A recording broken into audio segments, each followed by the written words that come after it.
Sa mundo ng telebisyon, madalas ay katang-isip lamang ang mga karakter na ginagampanan ng mga artista. Ngunit minsan, may mga papel na tila tumatatak ng husto sa puso ng mga manonood, na para bang maaari rin itong mangyari sa tunay na buhay. Ganito ang naging reaksyon ng maraming netizens matapos lumabas ang malaking plot twist sa hit kapamilya action drama series na Batang Quiapo. Sa pinakahuling kaganapan ng serye, ginulat ang mga manonood nang ipakitang ang karakter ni Coco Martin na si Tanggol ay naging mayor ng Maynila.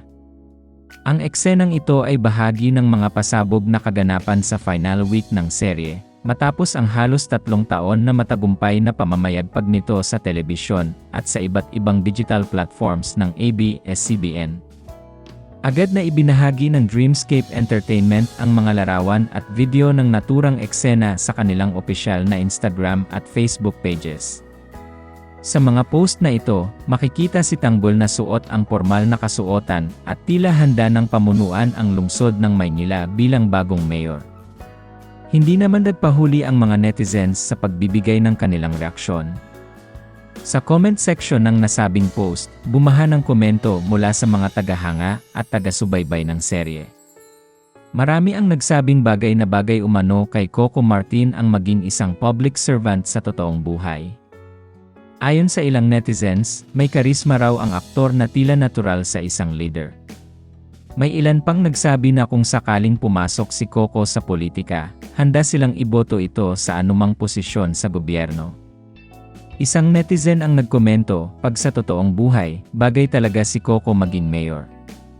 Yorm Isko left Manila.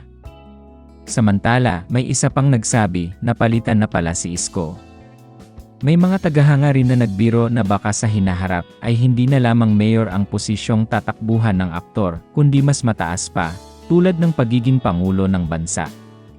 Bukod dito, may ilang nakapansin na habang pinapanood si Coco Martin bilang Tanggol, lalo raw itong kahawig ng yumaong action king na si Fernando Poe Jr., lalo na noong kabataan nito. Para sa kanila, parang nabubuhay muli ang imahe ng isang bayaning lumalaban para sa karapatan ng mga ordinaryong mamamayan. Gayunpaman, may mga netizens din nagpahayag ng kanilang pagnanais na sana ay may mga tunay na lider sa gobyerno na tulad ng karakter ni Tanggol, isang pinunong hindi puro pangako kundi tunay na naglilingkod sa bayan. Sa huli, bagamat katang-isip lamang ang kwento sa telebisyon, malinaw na tumatak sa puso ng mga manonood ang karakter ni Tanggol. At para sa marami, kung sakaling dumating ang araw na pumasok si Coco Martin sa politika, hindi na raw sila magtataka kung suportahan ito ng napakaraming Pilipino.